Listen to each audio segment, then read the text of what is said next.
عمال نجدد بالشقة. أول حاجة دخلنا طورنا السيراميك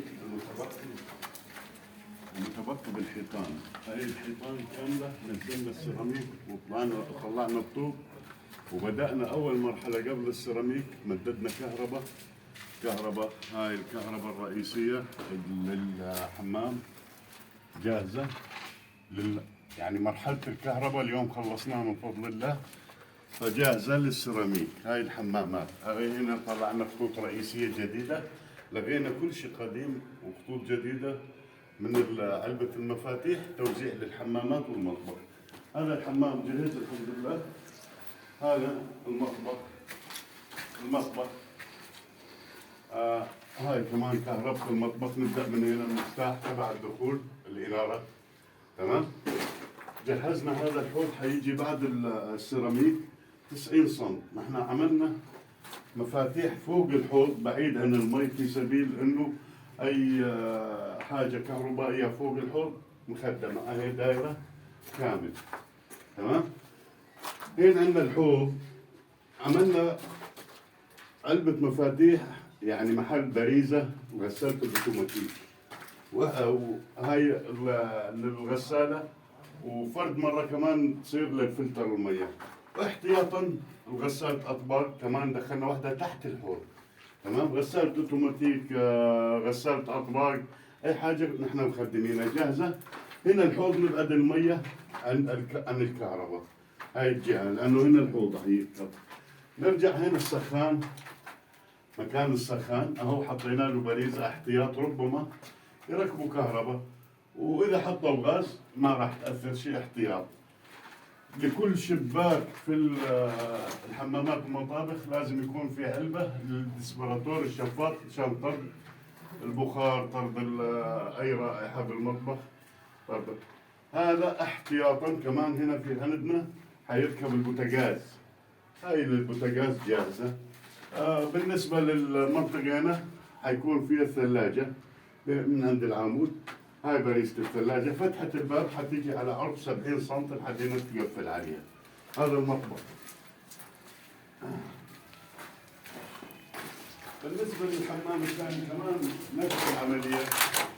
كان السيراميك شغال بالنص، يعني شغال هنا توصيل الماء ينوصل لأنه في فجوات أعمدة، ففورنا السيراميك كامل. كمان نفس العملية عملنا كهرباء. هاي على المفاتيح.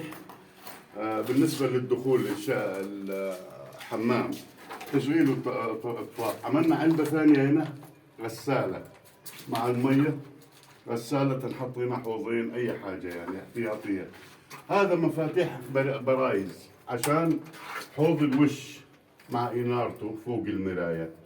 استشوار أي حاجة موجودة. نفس العملية رجعنا للمنطقة هين حطينا علبة احتياط مشان الديسبراتور. حطينا على اليمين من على الجهة الثانية. هذه عملناها مشان السخان الثاني اللي يخدم الحمام ده وحمام غرفة النوم. هاي محل الفاصل واصل عشان نتحكم بالكهرباء، نفصل عنه او نوصل على متناول الايدي. هذا للوصل المباشر. تمام. هذا الحمام الرئيسي العمومي.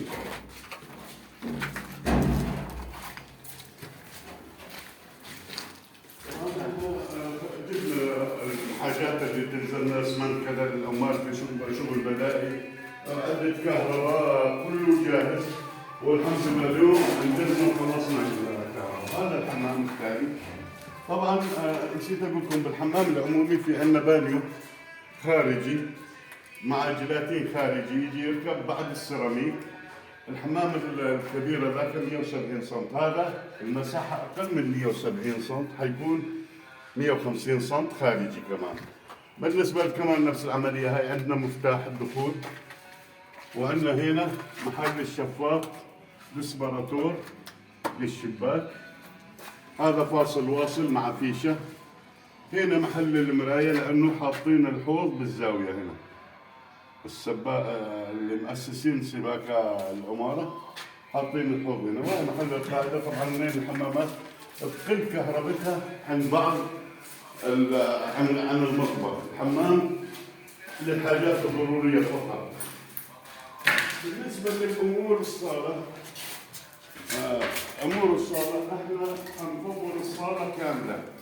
أنا تفاجأت اليوم لما اجيت لقيت السيراميك مطبق. يعني هذا بورسلين، البورسلين لما ينشغل مو على أصوله. يعني لزقوه كأنه بلاط عادي. فلقيته مطبق ومنفخ بعض الأماكن. فاضطريت أخلعه. لأنه ما راح نقدر نخليه وننزع الشغل.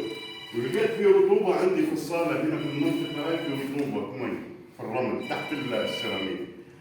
فقررت أنا اليوم، هذا قرار زايد، إنه أشيل سيراميك الصالة كامل وأجدده إن شاء الله. وبالنسبة للكهرباء، للأخت والأخوة اللي يقولون خلي الكهرباء شغالة مثلا. طيب أنا لما جيت ولقيت هالمفاتيح هاي كلها موديل قديم وتعبانه يعني جاردة. ابانيس كلها مش تمام. فانا قررت كمان اليوم اني ابدل مفاتيح الشقه كامل من الماركه القديمه، هي ما اعرف ايش اسمها، ولا حنركب شانسي بعون الله. حنجدد ان شاء الله دهان ويعني بالنسبه للترقيع المحاره حنبدا ان شاء الله بكره، بس نخلص الارضيه ونخلعها وننظف الارضيه ونعيد تجديد السيراميك. طبعا حنجدد الدهان كامل، حنشطب الشقه كانه تشطيب جديد، لانه الرقع الموجوده في الحوائط وفي الاسقف زي كذا، هاي بدها شغل عشان تموت مع الأمة القديمة.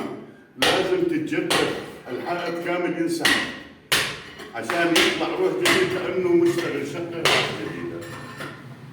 وعندنا هنا في مشكلة لقيتها يا جماعة الخير، الوزر.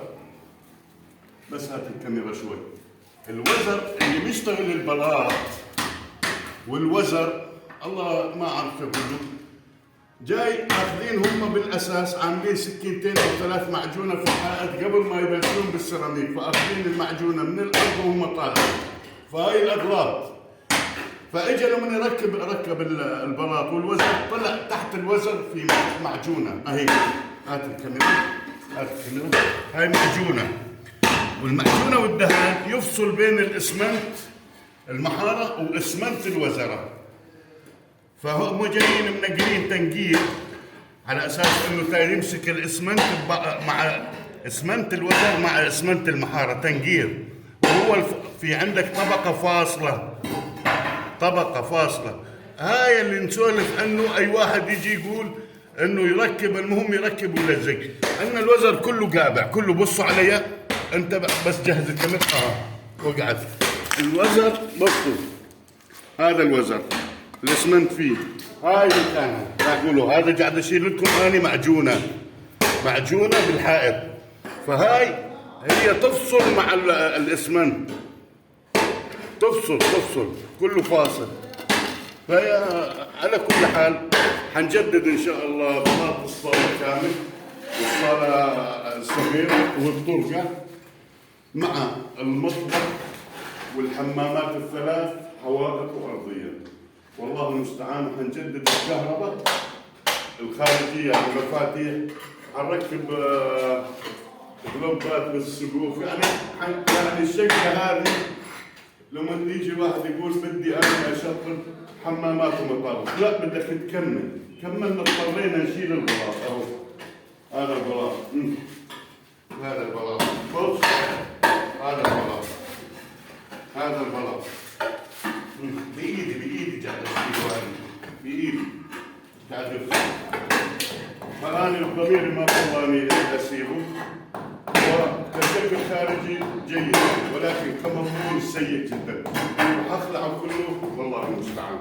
وشكرا لحسن استماعكم، جزاكم الله خير. أخوكم أبو محمد، تحياتي للجميع، وأتمنى المتابعة واللايك، تعليق، ما في مشكلة أي تعليق حسب وجهة نظرك اللي نحن تكلمنا عليه، نقبل النقد ولكن نقد البرنامج. جزاكم الله خير وشكرا.